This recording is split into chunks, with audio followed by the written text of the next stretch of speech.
This is not a video about the faults of Grammarly as a writing assistant, for that video has been produced highly competently many times before.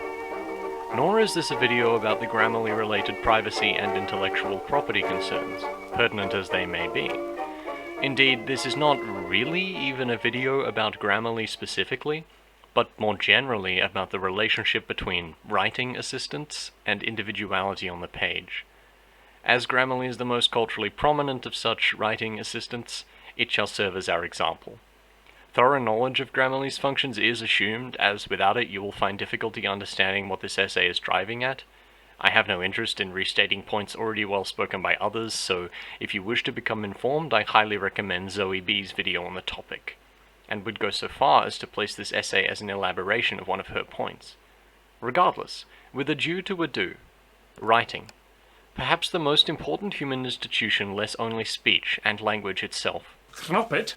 From mathematics to science, from literature to law, near all great human achievement is predicated on writing, as vocalization is predicated on the breath in one's lungs. Civilizations that fell by the sword are remembered by the pen that rose them from barbarity, and those that last today scribe ever greater histories.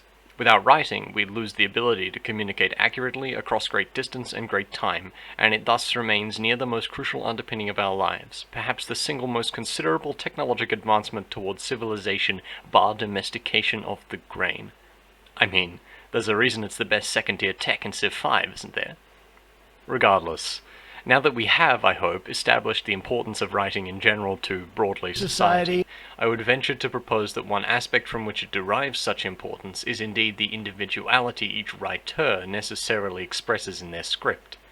Yes, this is a marketplace of ideas argument, but this is also where it ends. I could have continued my societal good case, drawn a connection between tonal editing and the censorship of ideas, claimed some standardization of expression could lead to a more than marginal degradation in the quality of general discourse, the marketplace of ideas. But, while the premise I don't necessarily disagree with, the connection seemed a little spurious and tangential to me, and it all felt a little much like outrage politics. Frankly, I just don't think the edits of Grammarly and other similar assistants are that major or severe. They do not, at least yet, possess such destructive capability. Literary individuality, however, possesses utility beyond some societal benefit, and therefore nonetheless requires a definition. I define individuality in script as the ideas a writer conveys in their writing and the style in which they do it. Simply, the content and the mode. Semantically, the style is merely the meaning unparsed, and pedantically, style and by extension meaning is broadly the phonemes that make up each word. But I find it profitable to make a distinction, so unless you want an essay on the underpinnings of particle physics and the beginning of the universe, let's stick to the practical, arbitrary distinctions. It is perhaps salient, then, to define said arbitrarily distinct elements, meaning and style. Style is a broad concept that, from the point of view of the audience, can be defined as how the author's piece feels. Squishy. Not the piece, the definition. The feel of a piece of writing is influenced by everything that comprises it, regardless of conscious author attention and intention. In literary circles, this feel is generally referred to as the author's voice, and is derived from the piece's mood, tone, and atmosphere, or alternatively, their rhetorical ethos. The voice of a piece is necessarily unique.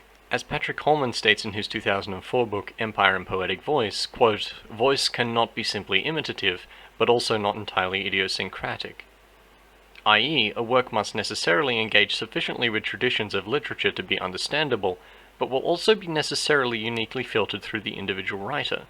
The voice of this particular piece as you are currently consuming it is further filtered, of course, through the act of narration. The transformation from textual to audial format necessarily requires me to artistically interpret my own work, in a bid to better express the facets of particularly written work, as it and its interpretation indeed underpins all vocal performance beyond that conversationally or performatively improvised. This next section will not be friendly to those tapped out, the blind, or the exceptionally lazy. I'm about to display reading passages visually, so just pause the video. It saves us playing that stupid guessing game where I have to decipher how long the average person will take to read a paragraph and edit my video accordingly, while you either remain in a constant state of anxiety as to whether you'll finish in time, or end up just pausing the video anyway and then having to find where the narration starts again. Oh, and it also means the exceptionally lazy don't have to wait. As an aside, while writing the above segment in the early hours of the morning, I forgot which comparator was the simile and which was the metaphor, and the irony of my resolving that issue by taking advice from incidentally, Grammarly, is not lost on me. Those two distinctions provide merely a slim fleeting flavour of the sheer enormity of room for expression within texts of roughly equal meaning. Such things not there covered range from kerning to imagery, from point of view to footnotes, from diegetics to ethos.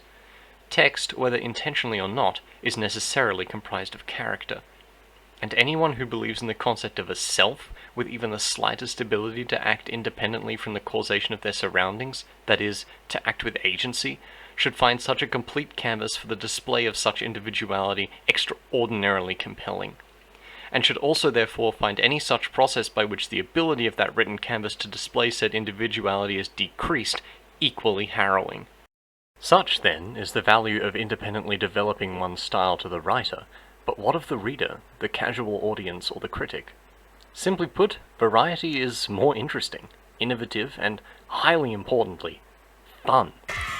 For the casual reader, the lyric listener, the video watcher, indeed the media consumer, the more diverse and individual the selection of work from which they may choose, the more likely they are to find something they treasure. And equally, the more varied said body, the longer they may stay engaged.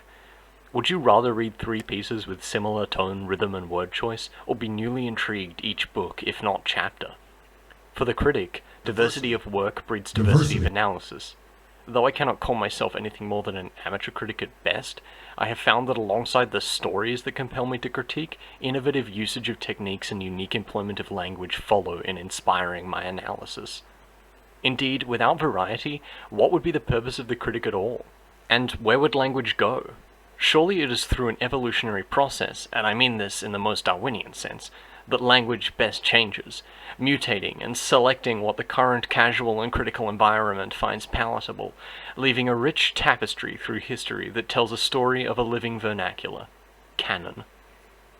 In summary, Grammarly as a program that generally attempts to standardize written language and cannot hope to understand the human complexity of individual style, impedes all the magnanimous facets of personal linguistic choice, inhibiting the writer's faculty to express, the critic's capacity to aid language in its evolution, and the reader's ability to enjoy.